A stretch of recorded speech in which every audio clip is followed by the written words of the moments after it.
الحمد لله نحمده ونستعينه ونستغفره ونؤمن به ونتوكل عليه ونعوذ بالله من شرور أنفسنا ومن سيئات أعمالنا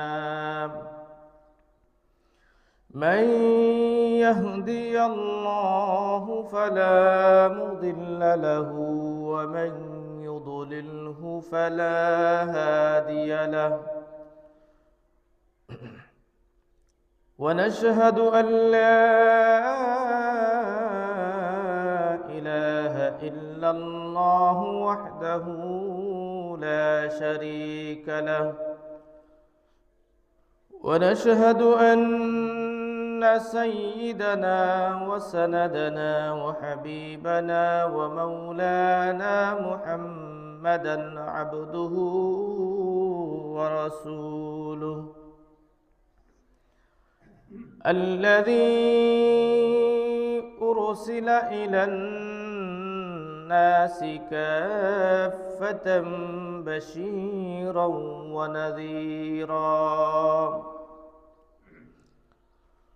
وداعيا إلى الله بإذنه وسراجا وقمرا منيرا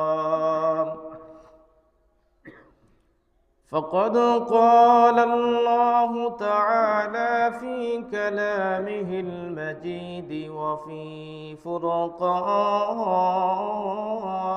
الحميد أعوذ بالله من الشيطان الرجيم بسم الله الرحمن الرحيم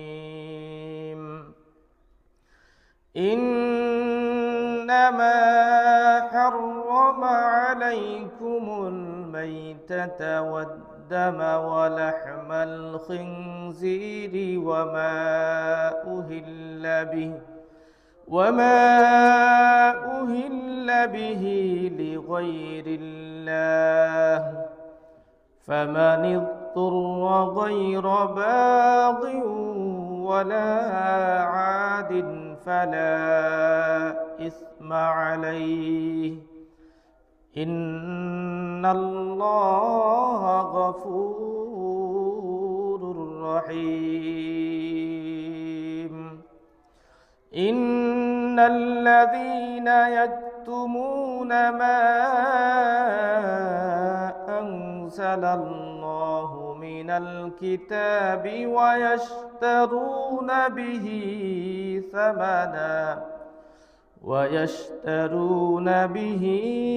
ثمنا قليلا أولئك ما يأكلون في بطونهم إلا النار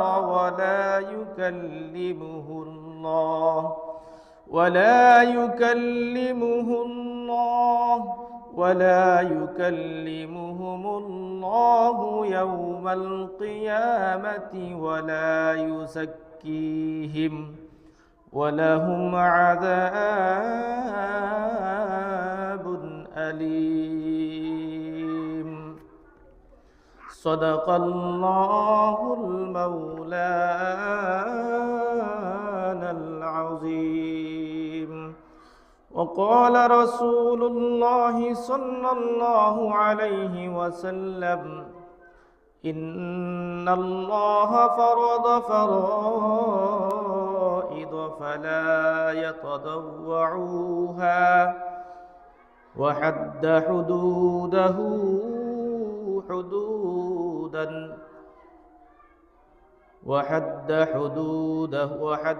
حدودا فلا تعتدوها أو كما قال عليه الصلاة والسلام وقال تعالى في شان حبيبه إن الله وملائكته يصلون على النبي يا أيها الذين آمنوا صلوا عليه وسلموا تسليما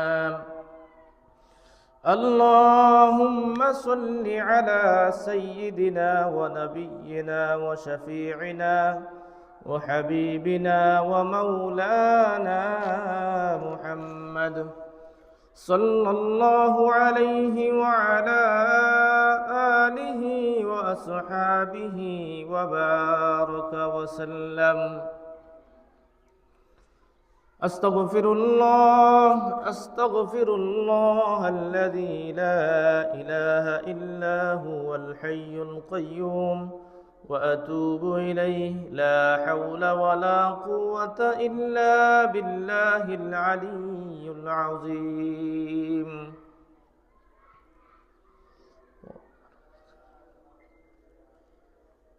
সম্মানিত উপস্থিতি, পবিত্র শাবান মাসের প্রথম জুমা। শাবান মাস বছরের 12টি মাসের মধ্যে অন্যতম একটি মাস।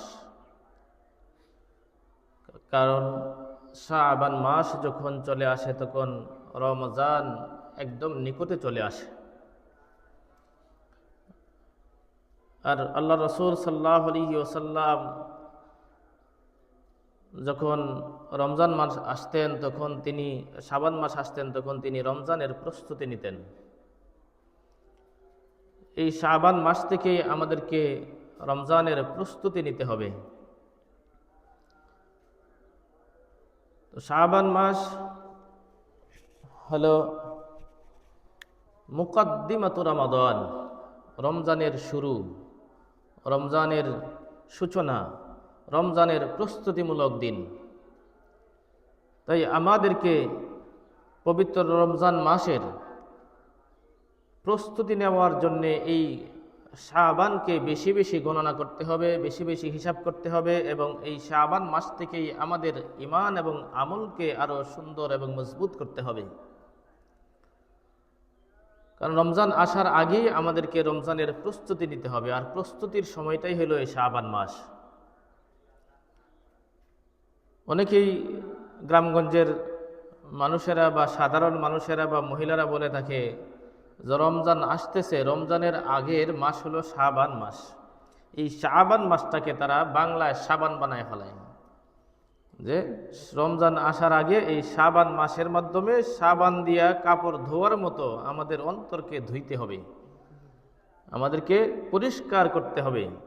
শাবান মাস মানে শাবান মাস, এটা মানে সাবান দেয়া ধোয়া ফালহা করতে হবে। কথাটা যদিও সঠিক না, কিন্তু কথাটা বাস্তব। শাবান মাস মানে এই শাবান মাসটা আসছে আমাদের রমজানের আগে, আমাদেরকে ধুয়ে মুছে অন্তর এবং আমলগুলি পাক পবিত্র করতে হবে, সুন্দর করতে হবে, রমজানের প্রস্তুতি নিতে হবে।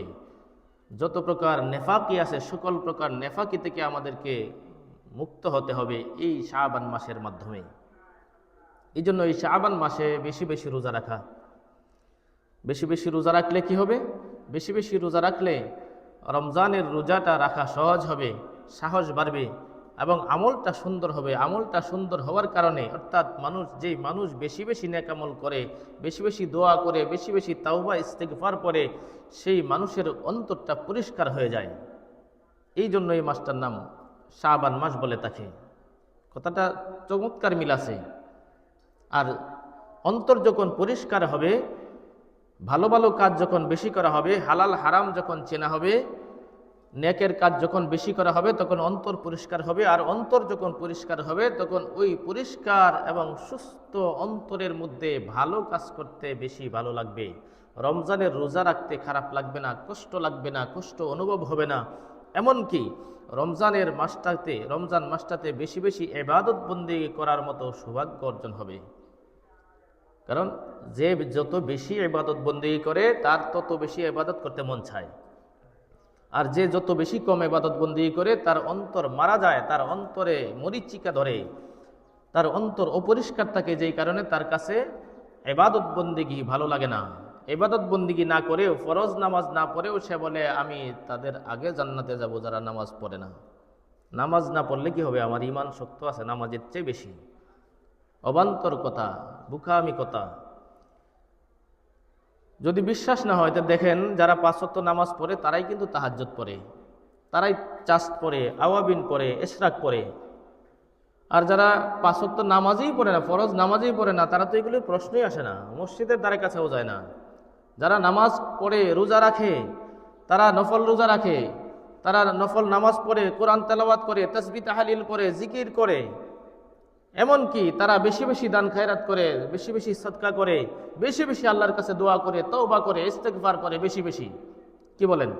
যারা নামাজ পড়ে 5 ওয়াক্ত তারা কি বেশি বেশি দোয়া জিকির করে, ইবাদত বন্দেগী বেশি করে, না যারা 5 ওয়াক্ত নামাজ পড়ে না তারা বেশি করে? তারা তো মসজিদের দ্বারে কাছে আসে না।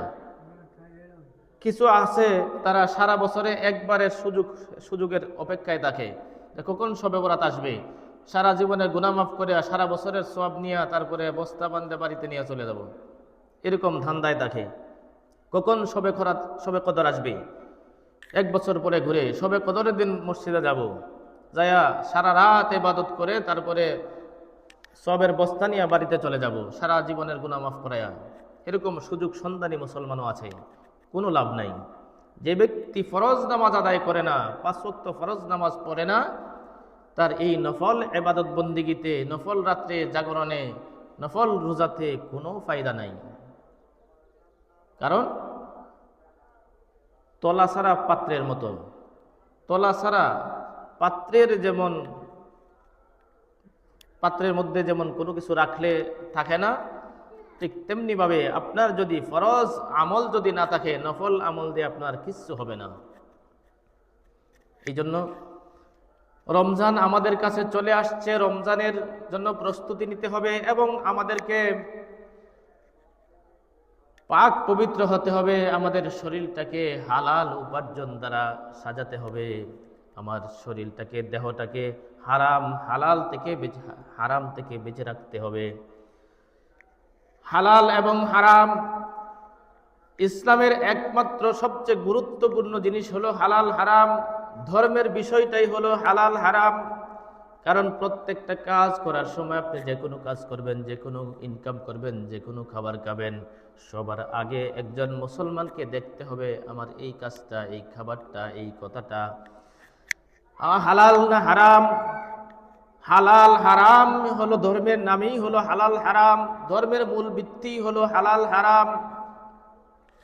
আল্লাহ রাব্বুল আলামিন আমাদেরকে যেই ধর্ম, আমাদের যেই জীবন বিধান আমাদের জন্য নির্ধারণ করেছেন, সেই জীবন বিধানের প্রথম কাজ হলো হালাল এবং হারাম। কোন কাজটা হালাল এবং কোন কাজটা হারাম সেটা আমাকে আগে জানতে হবে।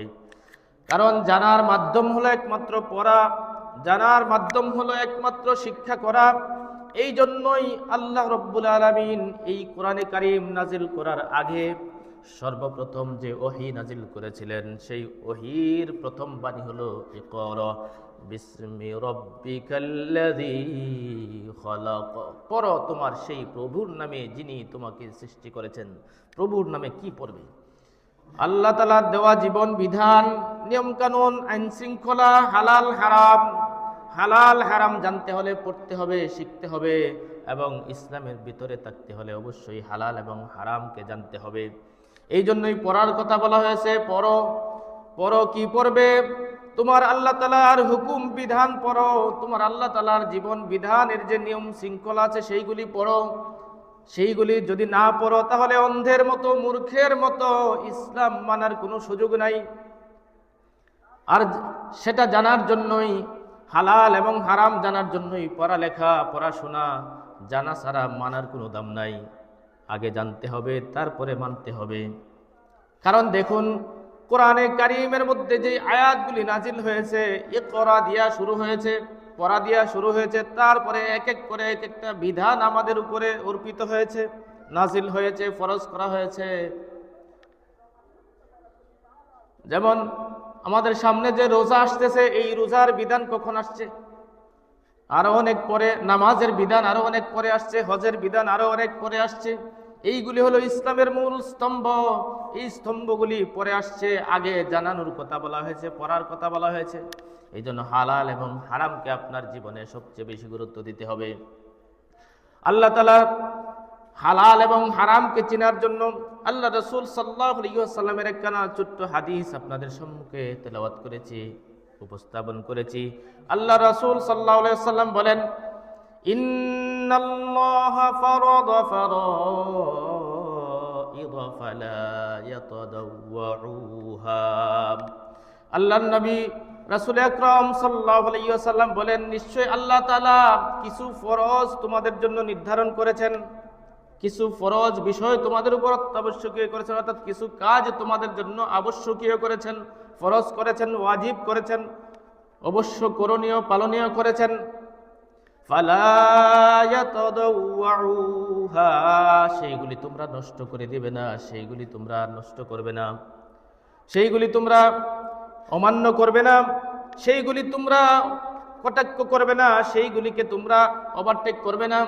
যেই ফরজগুলি আল্লাহ তাআলা আমাদের জন্য নির্ধারণ করেছেন, সেই ফরজের বিধান, ফরজ বিধানগুলি আমাদেরকে পালন করতে হবে। নেগলেক্ট করা যাবে না, নষ্ট করা যাবে না, ছেড়ে দেওয়া যাবে না। আল্লাহ রাসূল বলছেন, আল্লাহ তাআলা কিছু ফরজ দিয়েছেন, ফরজ বিধান দিয়েছেন, সেই ফরজগুলিকে নষ্ট করবে না। وحد حدودا فلا تعتدوها, এবং কিছু সীমানা তোমাদের দিয়েছেন, কিছু সীমানা তোমাদের জন্য নির্ধারণ করেছেন। সাবধান, এই সীমানাগুলি তোমরা কখনো অতিক্রম করবে না। সকল ক্ষেত্রে যে ইসলামের যে সীমানা আছে, সীমারেখা আছে, বিধান আছে, সেই বিধানকে কখনো অতিক্রম করা যাবে না। আল্লাহ রাসূল বলছেন, যে ফরজগুলি দিয়েছেন সেই ফরজগুলি তোমরা নষ্ট করতে পারবে না, সেইগুলি ছেড়ে দিতে পারবে না। এবং তোমাদের জন্য হাদ্দা হুদুদান ফালা তা'তাদুহা, তোমাদের জন্য কিছু সীমানা দিয়েছেন, কিছু বেড়া দিয়েছেন, কিছু বাধা দিয়েছেন। সেই বাধা, সেই সীমানা তোমরা কি করতে পারবে না? অতিক্রম করতে পারবে না। সীমানা কি? কোনটা হালাল, কতটুকু হালাল, কোনটা হারাম, কতটুকু হারাম, সেই সীমানা, কোন কাজটা করা যাবে, কতটুকু করা যাবে, সেটাকে মনে রাখতে হবে প্রতিটা মুসলমানকে গুরুত্বের সাথে। ফালা তা'তাদুহা, তোমরা সেই সীমানাকে অতিক্রম করতে পারবে না। যেখানে যতটুকু সুযোগ দেওয়া হয়েছে, যেখানে যতটুকু হালাল রাখা হয়েছে, তোমাকে সেই অনুযায়ী সেই হালালটুকু পর্যন্ত তোমাকে থাকতে হবে। হালালের বাইরে যাওয়া যাবে না। যেই পর্যন্ত হালাল সেই পর্যন্তই তোমাকে থাকতে হবে। কথা ক্লিয়ার? আল্লাহ তাআলার যেই বিধানের মাধ্যমে যেই সীমানা আমাদেরকে নির্ধারণ করে দিয়েছেন, সেই সীমানার ভেতরে থাকতে হবে মুমিনদেরকে। কারণ এইগুলি মুমিনদের জন্যই এসেছে। যারা মুমিন, যারা আল্লাহ তাআলাকে বিশ্বাস করে, আল্লাহ তাআলার বিধানকে বিশ্বাস করে, আল্লাহ তাআলার অস্তিত্বকে বিশ্বাস করে, আল্লাহ তাআলার সৃষ্টিকুলকে বিশ্বাস করে, যেগুলি না দেখা যায়, অর্থাৎ কিয়ামত, হাসর নাসরকে বিশ্বাস করে, জান্নাত জাহান্নামকে বিশ্বাস করার নামই হলো মুমিন। যারা মৃত্যুর পর পুনরায় জীবিত হওয়াকে বিশ্বাস করে, যারা জান্নাত বিশ্বাস করে, জাহান্নাম বিশ্বাস করে, ফেরেশতা বিশ্বাস করে, আল্লাহ তাআলার অস্তিত্বকে বিশ্বাস করে, রাসূল বিশ্বাস করে, কোরআন কিতাব বিশ্বাস করে, আসমানি সব কিতাব বিশ্বাস করে, তারাই হলো মুমিন। আর যারা বিশ্বাস করে তাদের জন্য যেই সীমানা নির্ধারণ করা হয়েছে হালাল এবং হারামের, সেই হালাল এবং হারামের সীমানা কখনো উল্লঙ্ঘন করা যাবে না। এই ব্যাপারে, হালাল এবং হারামের ব্যাপারে কয়েক জুমা আলোচনা করেছি। আজকে ইনশাআল্লাহ সংক্ষিপ্তভাবে শেষ করার চেষ্টা করব। আমি বলেছিলাম যে হালাল এবং হারামের তিনটা ক্ষেত্র। একটা হলো খাদ্য জাতীয়, ভক্ষণ জাতীয়, আরেকটা উপভোগ জাতীয়, ব্যবহার জাতীয়, আরেকটা হলো উপভোগ জাতীয়। একটা ব্যবহার জাতীয়, আরেকটা হলো উপভোগ জাতীয়। তার মধ্যে খাবারের অর্থাৎ ইনকাম সোর্স যদি হারাম হয়ে যায়, তাহলে আপনার তিনটা ক্ষেত্রই হারাম হয়ে যাবে। আপনার শরীরে, আপনার ব্যবহারে, আপনার উপভোগ্যে সবকিছুতেই হারাম ঢুকবে। মূলত একজন মানুষকে হালাল পন্থায় ইনকাম করতে হবে। তারপরে ইনকাম যদি হারাম হয়ে যায়, ইনকাম যদি হারাম হয়, তাহলে তার সব কিছুই হারাম হয়ে যাবে। আর ইনকাম যদি হালাল হয়, তাহলে তার সব কিছুই হালাল হবে। খাদ্যবস্তুর মধ্যে যেইগুলি আমাদের দৈনন্দিন জীবনের খাবার আমাদেরকে খেতে হয় জীবন ধারণ করার জন্য, জীবনে বেঁচে থাকার জন্য, শরীরে শক্তি সঞ্চয় করার জন্য, এই খাবারগুলির মধ্যে আজকে 4টা খাবার নিয়ে আলোচনা করব। যেই 4টা খাবার সম্পর্কে আল্লাহ তাআলা সূরা বাকারার 173 নম্বর আয়াতে বিস্তারিত বর্ণনা করেছেন। আল্লাহ তাআলা বলছেন, ইন্নামা হাররামা আলাইকুম, আমি তোমাদের উপর হারাম করেছি, তোমাদের জন্য নিষিদ্ধ করেছি। ইন্নামা দ্বারা তাফসীর ইবনে কাসির, তাফসীরে বাইজাবি, তাফসীরে রুহুল মাআনি, প্রত্যেকটা তাফসীরের মধ্যে মুফাসসিরিনে কেরামগণ লিখেছেন ইন্নামা হাররামা আলাইকুম দ্বারা আমাদের উপর যেই জিনিসগুলি হারাম করা হয়েছে, এখানে যে 4টা বিষয় উল্লেখ করেছেন হারাম, এই 4টা বিষয়েই শুধু হারাম। অর্থাৎ যেখানে যেটা সরাসরি উল্লেখ করেছে হারাম, সেটাই শুধু হারাম। এবং হারাম, আল্লাহ তাআলা যেটাকে হারাম ঘোষণা না করেন সেটাকে হারাম বানানো যাবে না। শুধু এটাই, এটার সাথে অন্য কিছু না। এই 4টার মধ্যে যেই আছে, সংশ্লিষ্ট বিষয় আছে, সেই 4টাকেই আমরা হারাম মনে করব। কারণ নিজে নিজে কোনো কিছু হারাম করা যাবে না, মন গড়া কোনো কিছুকে হারাম করা যাবে না। হালাল সবই হালাল, শুধু নির্দিষ্ট করে আল্লাহ তাআলা এবং তার হাবিব যেইগুলি হারাম ঘোষণা করেছেন সেইগুলি শুধু হারাম হবে, এর বাহিরে কোনো কিছু হারাম হবে না। আল্লাহ তাআলা কি হারাম করেছেন? ইন্নামা হাররামা আলাইকুমুল মাইতাতা, প্রথম বস্তু হলো তোমাদের জন্য মৃত জন্তুকে হারাম করেছেন, মৃত বস্তুকে হারাম করেছেন। মৃত জানোয়ার অর্থাৎ জবাই ছাড়া যেই জিনিস, যেই প্রাণী জবাই করে তারপরে ভক্ষণ করতে হয়, সেই জিনিসগুলোর মধ্যে সেই জন্তুগুলি, যেই জন্তুগুলি জবাই করে তারপরে আমরা ভক্ষণ করি, খাই জবাইয়ের মাধ্যমে, এই জন্তুগুলি যদি বিনা জবাইয়ে মারা যায়, জবাই করা ছাড়া, রক্ত প্রবাহিত ছাড়া এবং আল্লাহর নাম ছাড়া, যদি সেটাকে আল্লাহর নাম ছাড়া অন্য কারো নামে যদি জবাই করা হয়, তাহলে এবং জবাই ছাড়া যদি মৃত্যুবরণ করে মারা যায়, তাহলে সেই প্রাণীর গোশত খাওয়া হারাম। শুধু 2টা প্রাণী আছে যেটা জবাই ছাড়া মারা গেলেও খাওয়া যায়, খাওয়া হালাল। তার মধ্যে একটা হলো আমাদের দেশে সর্বসম্মতিক্রমে, আরেকটা আমাদের কিছু জায়জামেলার মধ্যে। একটা হলো মাছ, এটা সর্বসম্মতিক্রমে মাছ জবাই ছাড়া, কাটা ছাড়াও যদি মারা যায় তাহলে সেটা খাওয়া জায়েজ। সেখানে একটু মতানৈক্য থাকে বিভিন্ন কারণে, বিভিন্ন জায়গায়, বিভিন্ন পরিস্থিতিতে। যেমন কেউ বলে মাছ যদি মারা যাওয়ার পরে বেশি নষ্ট হয়ে যায়, ফুলে ভেসে যায় পানির উপরে, তার স্বাদ নষ্ট হয়ে যায়, তার নষ্ট হয়ে যায়, তার যে অস্তিত্ব নষ্ট হয়ে যায়, দুর্গন্ধযুক্ত হয়ে যায়, সেটা স্বাভাবিক আমরা খাই না। যেটা খাওয়ার মতো না, যে মাছটা পানিতে মরে তারপরে ভেসে তারপরে পচে গেছে অথবা গলে গেছে, সেটা তো স্বাভাবিক আমরা কেউ খাই না। এই জন্য এইগুলি নিয়ে এত গুরুত্বও প্রয়োজন হয় না। আরেকটা হলো পঙ্গপাল, সেটা আমাদের দেশে প্রচলিত না। পঙ্গপাল মৃতটাও খাওয়া জায়েজ, এটা মতানৈক্যের বিষয়, ওইটা আমাদের এখানে আলোচনার প্রয়োজন মনে করি না। তো মৃত জন্তুর মধ্যে মাছটা খাওয়াই হালাল। মৃত জন্তু, ইন্নামা হাররামা আলাইকুমুল মাইতা, তোমাদের উপর মৃত জন্তুকে হারাম করা হয়েছে। মৃত জন্তুটা যদি মারা যায়, যেমন পশুদের মধ্যে আছে গরু, ছাগল, মুরগি, হাঁস, দুম্বা, ভেড়া, তারপরে কবুতর, তারপরে বিভিন্ন পাখি জাতীয় অথবা হাঁস, এই ধরনের যেই পশুগুলি আমাদের জন্য খাওয়া হালাল, সেই পশুগুলি আমরা খেতে পারি। কেমনে? যদি জবাইয়ের মাধ্যমে খাওয়া হয় তাহলে খেতে পারি, যদি জবাই ছাড়া মৃত্যুবরণ করে তাহলে সেই গোশতটা খাওয়া হারাম। তবে এখানে আল্লাহ তাআলা কোন পর্যায়ে গেলে খাওয়া যেতে পারে আয়াতের শেষাংশে বলেছেন, ওয়ামা উহিল্লা লিগাইরিল্লাহি বিহি ফামানিত্তুররা গায়রা বাগিন ওয়ালা আদ। ফামানিত্তুররা গায়রা বাগ, ফামানিত্তুররা, মৃত জন্তুর গোশত তখন খাইতে পারবে যখন সে নিরুপায় হয়ে যায়, অনন্য উপায় হয়ে যায়, যখন সে বিপদে পড়ে যায়। মৃত জন্তু গরু বা ছাগলের গোশত তখন খাইতে পারবে যখন তার সামনে আর কোনো বিকল্প রাস্তা থাকে না, তার ক্ষুধার তাড়না এতটাই চরম পর্যায়ে পৌঁছেছে যে কারো কাছ থেকে কোনো ধরনের সাহায্য পাওয়ার কোনো সম্ভাবনা নাই, ভিক্ষাবৃত্তি করারও কোনো সুযোগ নাই, কারো কাছ থেকে কোনো ধরনের খাবার পাওয়ারও সম্ভাবনা নাই। এরকম অবস্থায় শুধু যান বাঁচানোর জন্য খাওয়া যেতে পারে। এই আলোচনাটা পরে করতেছি।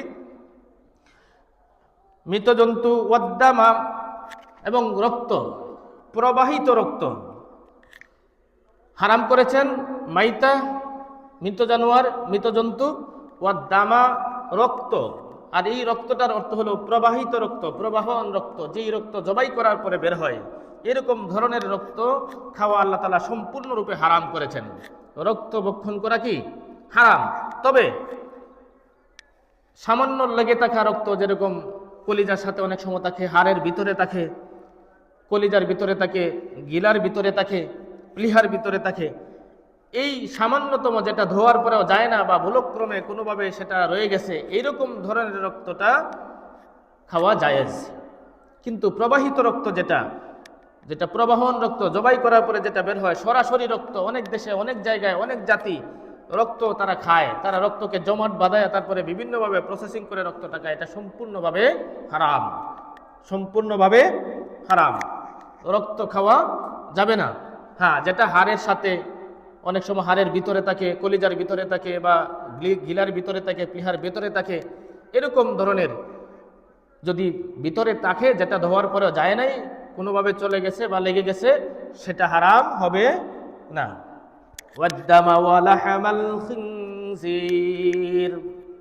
তৃতীয় নাম্বার হারাম হলো শুকুরের মাংস। শুকুর ছিলেন না? শুয়ার, শুকুরের মাংস একদম হারাম। শুকুরের মাংস কোনো অবস্থাতেই কোনো অংশ খাওয়া যাবে না, কোনোভাবেই খাওয়া যাবে না, কোনোভাবেই খাওয়া যাবে না। শুকুরের মাংসের কোনো অংশও খাওয়া যাবে না, এই জন্য শুকুর সম্পূর্ণভাবে হারাম। হ্যাঁ, একমাত্র যদি কোনো বিশেষজ্ঞ হাকিম বা চিকিৎসক, দিনদার কোনো ডাক্তার, পরহেজগার কোনো ডাক্তার যদি সাজেস্ট করে যে সেটা আপনার এই রোগের জন্য আপনার এই অংশটুকুই বা এই সামান্য অংশটুকু বা শুকুরের এই মাংসটুকু বা এই জিনিসটুকু আপনি খেতে পারবেন, শুধু এতটুকুই আপনি খাইতে পারবেন, কিন্তু সাবধান, সীমা লঙ্ঘন করা যাবে না। যদি আপনার প্রাণের ঝুঁকি থাকে, অর্থাৎ আপনার যদি এরকম রোগ হয়েছে যে এই রোগের কোনো চিকিৎসা, এর বিকল্প কোনো চিকিৎসা নাই, যদি এরকম কোনো রোগ হয়ে থাকে আর বিজ্ঞ চিকিৎসক, হাকিম, যে ভালো চিকিৎসক, দিনদার চিকিৎসক, অথবা সে বুঝমান চিকিৎসক, সে যদি সাজেস্ট করে যে আপনার রোগ একমাত্র এটাতেই মুক্তি, এছাড়া আর কোনো ওষুধে আপনার মুক্তি নাই, অর্থাৎ এটা হলো তখন যখন জান বাঁচানোর জন্য বলা হয়, তখন আপনি ঔষধ হিসাবে হয়তোবা ভক্ষণ করতে পারেন, কারণ ওইখানে আর শরীয়তের মাসালা আইন তাকে না, নিরুপায়ের ক্ষেত্রে। ওয়ালাহমাল খিনজির ওয়ামা উহিল্লা বিহি লিগাইরিল্লাহ। এবং 4 নাম্বার হলো এমন জন্তু, এমন প্রাণী, যেই প্রাণী জবাই করা হয়েছে কিন্তু আল্লাহর নামে না, কোনো দেবদেবীর নামে, কোনো পীরের নামে, কোনো মাজারের নামে, কোনো এরকম আল্লাহ ছাড়া অন্য কোনো ব্যক্তির নামে বা অন্য কোনো বিষয়ের নামে অন্য কোনো কাজে উৎসর্গ করা হয়েছে। যেরকম বুক দেওয়া হয়, হিন্দুরা এটা করে, মুসলমান সমাজেও আছে, মুসলমান সমাজেও কিন্তু আছে, বুক দেয়। কারে দেয় বুক? বুক শব্দটাই আসছে হিন্দুদের থেকে। বুক মানে কি? বুক বলতে ইসলামে কিছু নাই, আপনি যদি কোনো কিছু মানত করতে হয় তাহলে মান্যত আপনাকে নির্দিষ্ট করে করতে হবে। আপনি কিসের জন্য, কাদের জন্য মান্যত করেছেন। যদি মসজিদের জন্য মান্যত করেন সরাসরি মসজিদে দিতে হবে, মসজিদের জন্য মান্যত করলে। যদি মসজিদের নামে মান্যত করেন তাহলে সেই টাকা পয়সা সে টাকা মসজিদের কাজে লাগাতে হবে। আর যদি মুসল্লিদের জন্য মান্যত করেন তাহলে সেটা মুসল্লিদেরকে খাওয়াতে পারবেন। আবার এরকম কিছু মান্যত আছে যেই মান্যতগুলা কোনো রোগ বালা মুসিবতের জন্য করা হয়, সেটা সদকা হয়ে যায়, সেটা কিন্তু সবাই খাইতে পারবে না। যেটা সদকা, সদকা একমাত্র গরিব দরিদ্র মানুষেরাই খাইতে পারে। সম্পদশালী বা ভালো মানুষ যারা, তারা খাইতে পারে না। এই জন্য মানত করার ক্ষেত্রে অবশ্যই সাবধানে মানত করতে হবে। আল্লাহ ছাড়া অন্য কোনো কারো নামে যদি উৎসর্গ করা হয় অথবা জবাই করা হয়, যেমন বলি দেওয়া হয়, সেই বলিটা যদি দেবদেবীর নামে হয় অথবা কোনো পীরের নামে হয়, কোনো মাজারের নামে হয়, কারণ প্রত্যেকটা জীবজন্তু হালাল হওয়ার জন্য আল্লাহর নামে তারপরে জবাই করতে হয়। বিসমিল্লাহি আল্লাহু আকবার।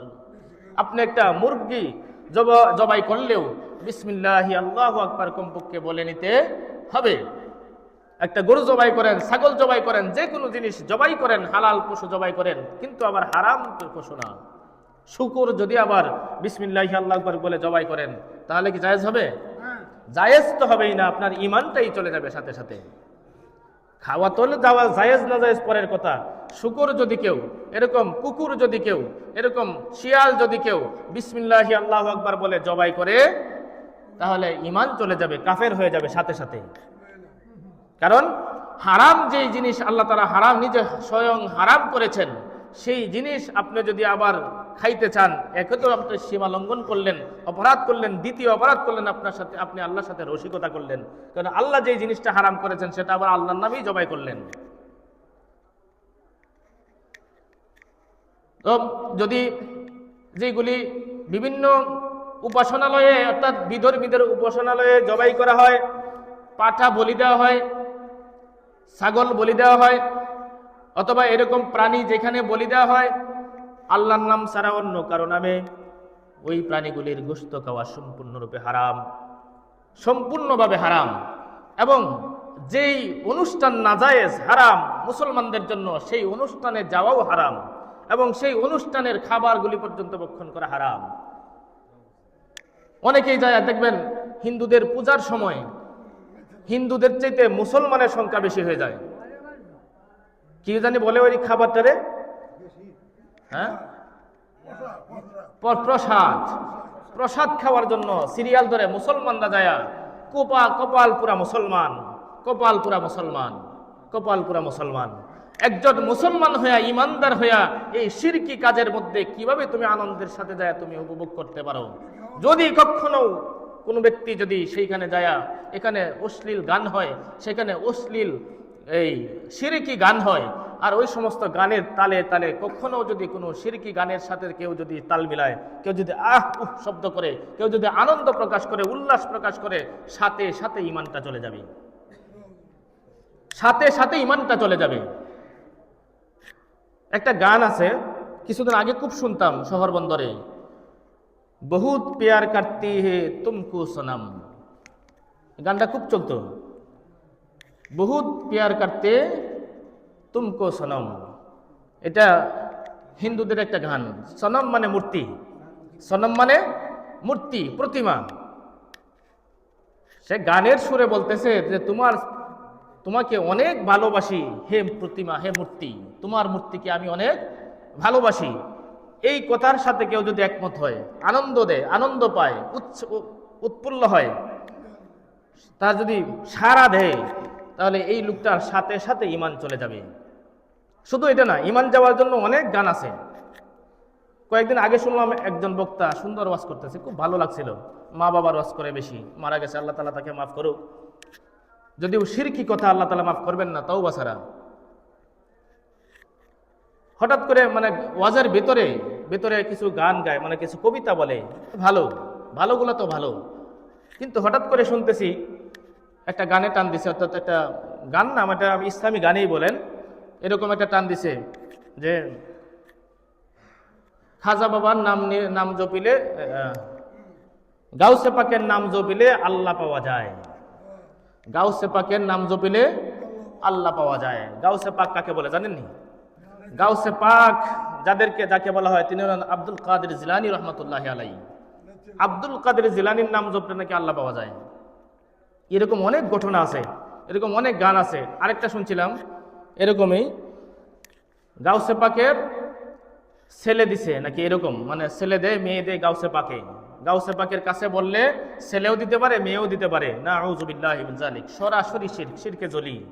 এই গান, এই সমস্ত গান যে সমস্ত বক্তারা বলে এবং তাদের গান যারা শুনে এবং বিশ্বাস করে অথবা তার সাথে তাল দেয়, করে, সমর্থন করে, উভয়ের ঈমান চলে যাবে। যে বলবে তারও ঈমান চলে যাবে, যে শুনবে তারও ঈমান চলে যাবে, বিশ্বাস করবে। তো আল্লাহর নাম ছাড়া অন্য কারো দেবদেবীর নামে অথবা মাজারের নামে অথবা কোনো ব্যক্তির নামে যদি, আল্লাহ ছাড়া অন্য কারো নামে যদি জবাই করা হয়, জবাই করার সময় যদি কেউ বলে আমি ওই জবাইটা, ওই পশুটা অমুকের নামে উৎসর্গ করলাম, অথবা অমুক দেবদেবীর নামে উৎসর্গ করলাম, অথবা অমুক মাজারের নামে উৎসর্গ করলাম, এইগুলি আর খাওয়া যাবে না। মুসলমান হিসাবে এইগুলি আর ভক্ষণ করা যাবে না, হারাম হয়ে যাবে। এগুলি একদম টোটালি হারাম। কয়টা পাইলাম আমরা? চারটা। একটা হইল মৃত জন্তু, 2 নাম্বার পাইলাম রক্ত, 3 নাম্বার পাইলাম শূকরের মাংস, মাইতাতা মৃত জন্তু, দামা রক্ত, প্রবাহিত রক্ত, দামা মাসফুহা যেটা প্রবাহমান রক্ত, সেই রক্তটা, ওয়ালাহমাল খিনজির এবং শূকরের মাংস, ওয়ামা উহিল্লা বিহি লিগাইরিল্লাহ যা আল্লাহ ছাড়া অন্য কারো নামে উৎসর্গ করা হয়েছে, ওই জিনিসের, ওই জন্তুর গোশত। ফামানিত্তুররা গায়রা বাগিন ওয়ালা আদিন ফালা ইসমা আলাইহি। ইসলাম এমন একটা ধর্ম, আল্লাহ তাআলার এমন একটা বিধান যে সব সিফা সাফার যত পেজগুজ আছে সব পেজগুজ ভেঙে তারপরে বর্ণনা করা হয়। এখানে দেখেন এই জিনিসগুলির মধ্যে আপনি মৃত জন্তু আপনি খাইতে পারবেন কখন জানেন? নিরুপায় যখন হয়ে যান, যখন একদম নিরুপায়, আর কোনো রাস্তা নাই, দম চলে যাচ্ছে, মৃত প্রায় হয়ে যাচ্ছে, অথবা এরকম কোনো এখন যদি না খাওয়া হয় তাহলে বড় ধরনের ক্ষতি হয়ে যাবে, বড় অসুস্থ হয়ে যাবে, মৃত্যুবরণ করতে পারে, জান চলে যেতে পারে, প্রাণ চলে যেতে পারে। এমন অবস্থায় যদি হয়, নিরুপায় যদি হয় বাগিন, তাহলে সে খাইতে পারবে। মৃত জানোয়ারের গোশত তখন খাইতে পারবে যখন আপনার সামনে আর কোনো রাস্তা নাই, কোনো ধরনের ওয়ে নাই, কোনো ধরনের উপায় নাই, তখন আপনি খাইতে পারবেন। কিন্তু কতখানি? বাগিন ওয়ালা আদিন, দুইটা শর্তে আপনি মৃত জন্তুর গোশত খাইতে পারবেন। 2টা শর্তের মধ্যে একটা হইল বাগিন, মানে এটা বলে মানে নাফরমানি করা, নাফরমানের মতো খাওয়া যাবে না। যেরকম হালাল হারাম কোনো তোয়াক্কা করে না, সামনে পাইছে খাইলাম, বা সুযোগ যেহেতু পাইছি খাওয়া শুরু করলাম, হালাল হারামকে তোয়াক্কা করে না, অর্থাৎ হালাল হারামকে গুরুত্ব দেয় না, মানে না, নাফরমানি করে, সারাক্ষণ হারামের মধ্যে হালালের মধ্যে লিপ্ত থাকে, হালাল হারাম যে কোনো বাজ বিচার নাই, এইরকম ভাবে খাওয়া যাবে না। 2 নাম্বার শর্ত হলো ওয়ালা বাগিন ওয়ালা আদিন, ওয়ালা ফামানিত্তুররা গায়রা বাগিন ওয়ালা আদিন।